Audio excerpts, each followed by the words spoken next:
بدي حضرك حزورة. شو؟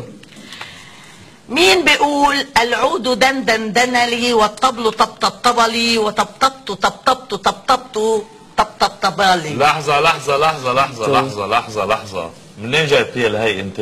مين بيقول بتعرفها للحزورة؟ حيث هي دقيقة، هي مو ما في حدا بيقولها، انت منين جايبتيها؟ هي على فكرة قصة بتاخذ العقل. شو هي ابو جعفر المنصور هذا الخليفة العباسي هات كان كثير عسلامته كان معي بالجامعة.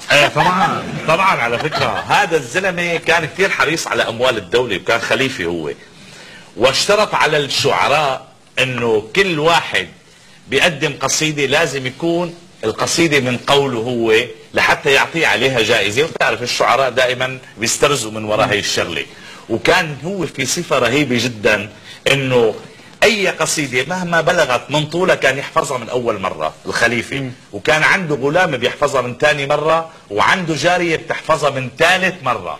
فيجي الشاعر كاتب قصيدة طول الليل فيقول له اياها، يقول له بعطيك جائزه اذا هي القصيده مو محفوظه، يقول له اياها، يقول له بعرفها من زمان. فيقولها فينسطر الشاعر العمى، توارد الخواطر ببيت وبيتين مو قصيده، بيقول له في غيري بيحفظها، جيبوا الغلام، العمى الغلام مو صاروا مرتين، جيبوا الجاريه 3 مرات. فسمع الاصمعي، هذا اللي عم تقول هلا ارزي هدول الكلمتين، سمعت اصبعي اول شيء. الاصمعي، لا مو الاصبعي، اجى الاصمعي فتنكر لانه كان شاعر مشهور، واختار بعض الكلمات الرهيبه وعمل منها قصيده بحيث يعجز هذا الخليفه وياخذ منه جائزه كبيره. شو هي؟ فبيفوت لعنده بيقول له بتعرف الشروط؟ بيقول له بعرفها. بيقول له قول. اسمها صوت صفير البلبل.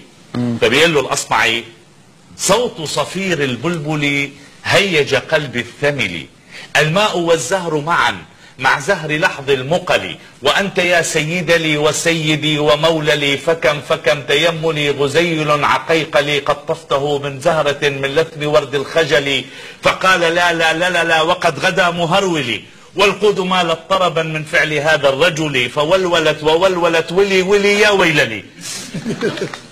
فقلت لا تولولي وبين اللؤلؤ لي، وفتية سقونني قهوة كالعسل لي، شممتها بأنفي أزكى من القرنفل، في وسط بستان حلي بالزهر والسرور لي، والعود دندن دن لي، والطبل طبطب لي، طبطبط طبطبط طبطبط طبطب لي، والسقب سق لي، شوى شوى وشاهش على ورق سفرجلي، وغرد الخمر لي مللا في مللي، ولو رأيتني راكبة على حمار أهزلي، يمشي على 3 كمشية العرنجل، والناس ترجم جملي في السوق بالقنقنل، والكل كع خلفي ومن حويللي، حتى مشيت هاربا من خشية العقنقل إلى لقاء ملك معظم مبجل، يأمر لي بخلعة حمراء كالدمدمل، أسير فيها ماشيا مبغضدا للزيل، أنا الأديب الألمعي من حي أرض الموصل، نظمت قطعا زخرفت يعجز عنها الأذبل، أقول في مطلعها